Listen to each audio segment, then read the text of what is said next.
Assalamualaikum warahmatullahi wabarakatuh. Nama saya adalah Arya Dwi Putra. Saya adalah mahasiswa dari Universitas Nasional jurusan Sistem Informasi. Dan kali ini saya akan mempresentasikan tentang perkembangan sistem komunikasi informasi. Nah, perkembangan teknologi informasi dan komunikasi yang sangat cepat ditandai salah satunya oleh perkembangan alat komunikasi. Cepatnya perkembangan teknologi komunikasi ini dapat kita lihat melalui sejarah perkembangan teknologi komunikasi, sejarah perkembangan teknologi informasi, dan sejarah teknologi informasi.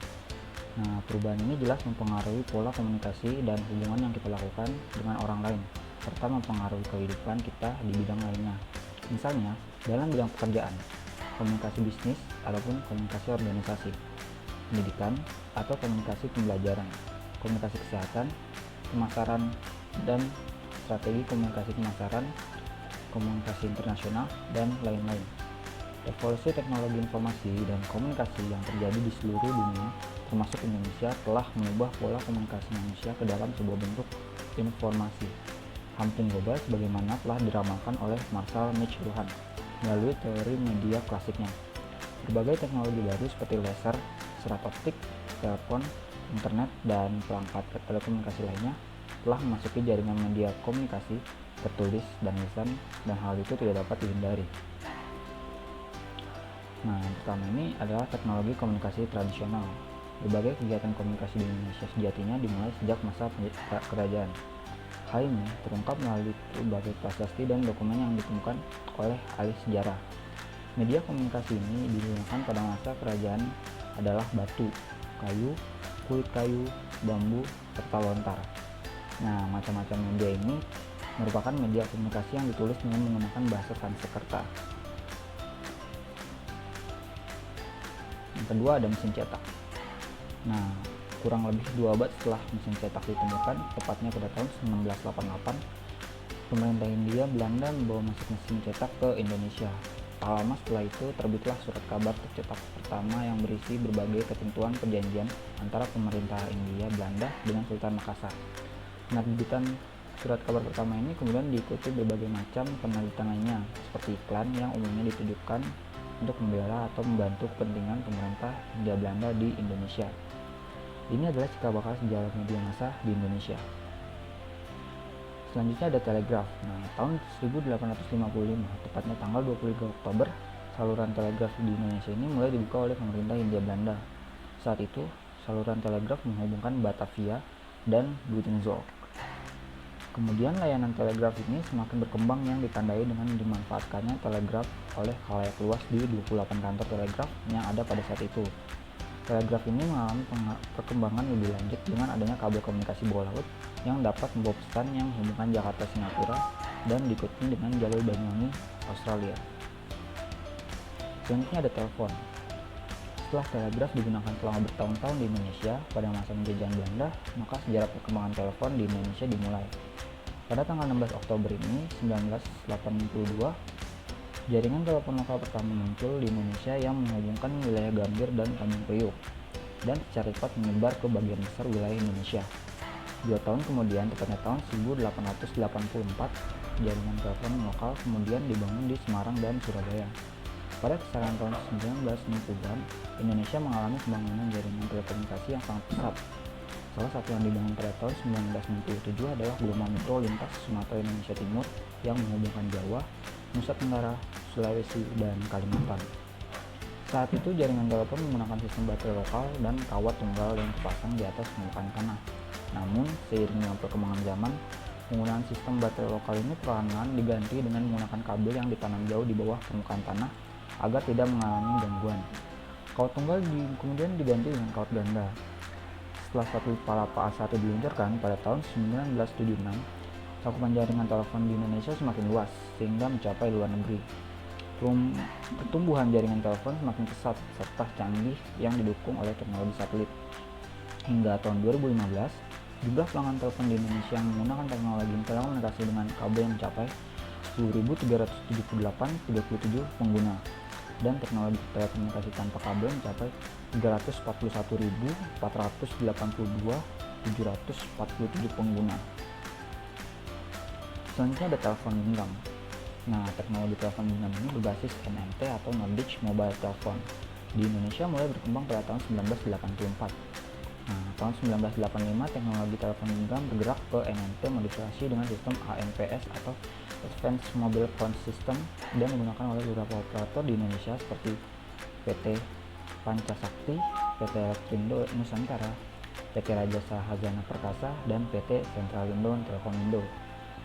Selanjutnya pada tahun 1993 mulai dikembangkan industri GSM atau Global System for Mobile Communication di Indonesia dengan pilot project di Pulau Batam dan Bintan. Dekade ini ditandai dengan semakin banyaknya operator seluler di Indonesia seperti Satelit Indo, Telkomsel, dan PT Esalkomindo Pratama. Layanan SMS dan short message service mulai marak di Indonesia pada tahun 2000-an. Nah, 3 tahun kemudian teknologi CDMA mulai berkembang yang ditandai dengan kehadiran Flexi Telkom dan Asia. Kehadiran teknologi CDMA berdampak pada semakin meningkatnya jumlah pengguna telepon genggam di Indonesia karena handset dan tarif layanan yang murah.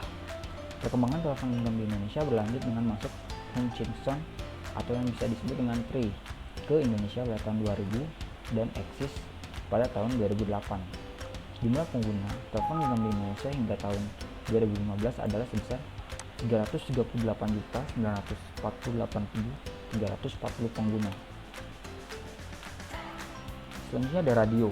Nah, radio siaran yang pertama didirikan di Indonesia adalah Batavia Radio Vereniging atau BRV pada tanggal 16 Juli 1925 dan merupakan cikal bakal sejarah radio di Indonesia. Kemudian disusul oleh berbagai stasiun radio swasta lainnya di berbagai wilayah di Indonesia.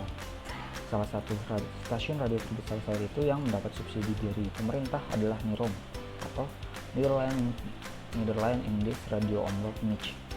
Nah, tanggal 11 September 1945 dibentuk Radio Republik Indonesia oleh para pimpinan radio yang tergabung dalam Perikatan Perkumpulan Radio Ketimuran atau PPRK. Di Indonesia, keberadaan radio diatur oleh pemerintah melalui sebuah Direktorat Jenderal Radio, Televisi, dan Film. Radio siaran swasta di Indonesia mulai berkembang pada masa pemerintahan Orde Baru yang diatur dengan ketentuan peraturan pemerintah.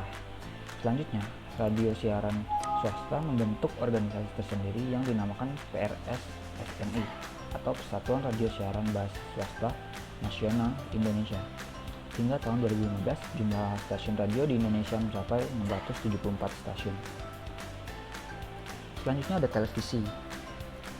Sejarah televisi di Indonesia diawali pada tahun 1962.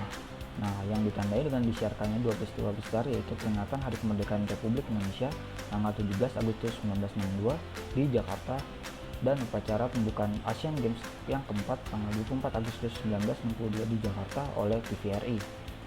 Nah, itulah awal mulai TVRI mengudara dan satelit Palapa A1 diluncurkan pada tahun 1976.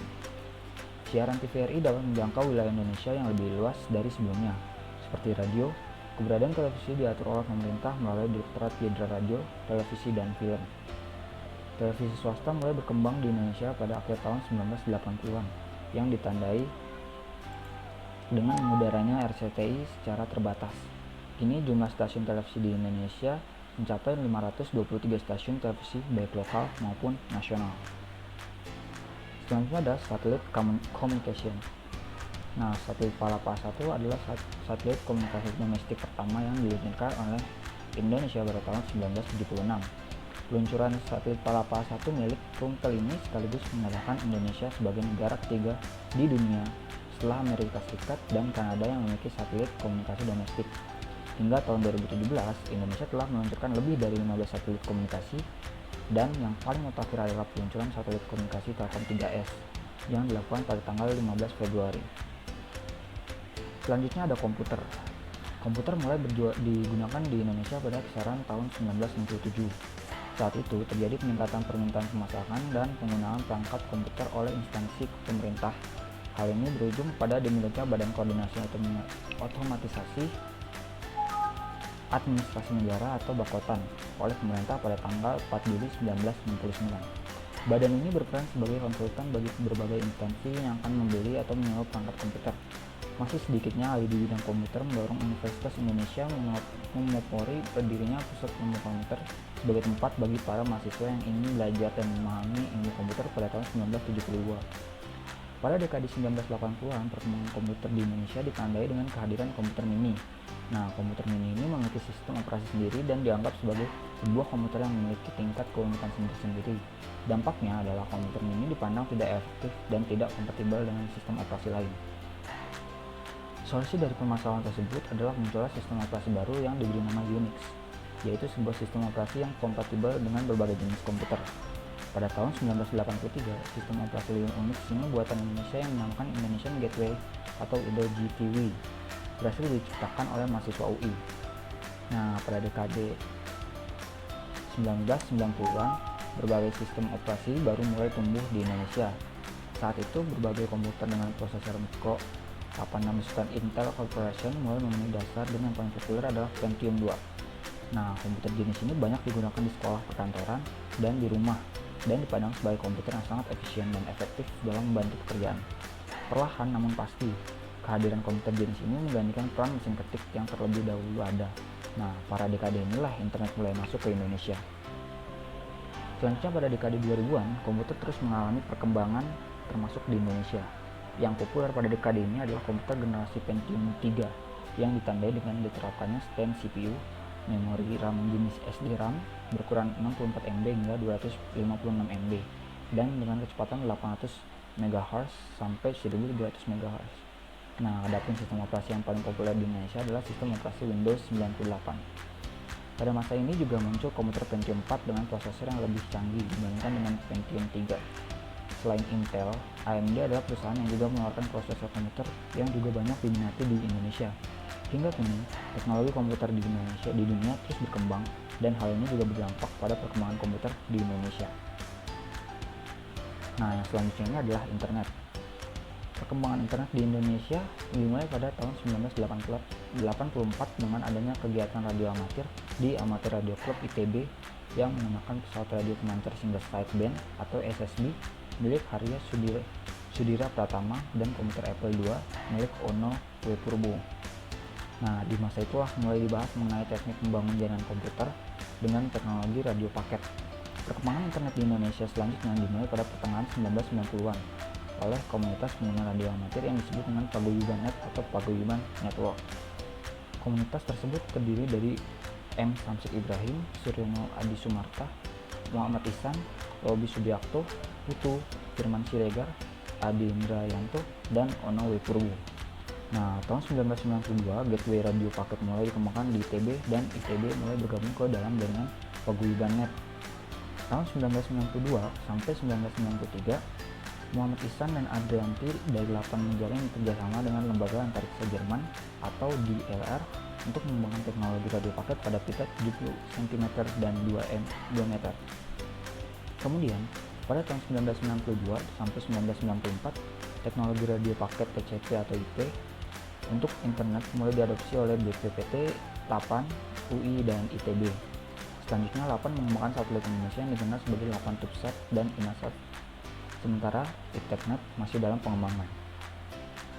Nah, tanggal 7 Juni 1994, Randy Bass yang berada di Portland, Oregon, Amerika Serikat melakukan ping ke IPTeknet yang hasilnya kemudian dilaporkan ke National Science Foundation. Waktu yang dibutuhkan untuk ping tersebut adalah 750 ms pada kecepatan 64 kbps. Dengan menggunakan jaringan listrik line, pada dekade ini surat elektronik mulai digunakan di Indonesia dan Menteri Perindustrian saat itu yang bernama Tengki Ariwibowo yang menggunakan surat elektronik untuk berkomunikasi. Nah, tahun 1996 ITB terlibat dalam jaringan penelitian Asia Internet Interconnection Initiative. Selanjutnya pada tahun 1997 sampai 1998, ITB menjadi bagian penting dari penelitian tersebut yang berhasil menemukan lebih dari 25 lembaga pendidikan di Indonesia. Pada tahun 2009, Departemen Pendidikan Nasional mengoperasikan jaringan pendidikan nasional dan IHIREN yang menghubungkan lebih dari 15.000 sekolah ke internet.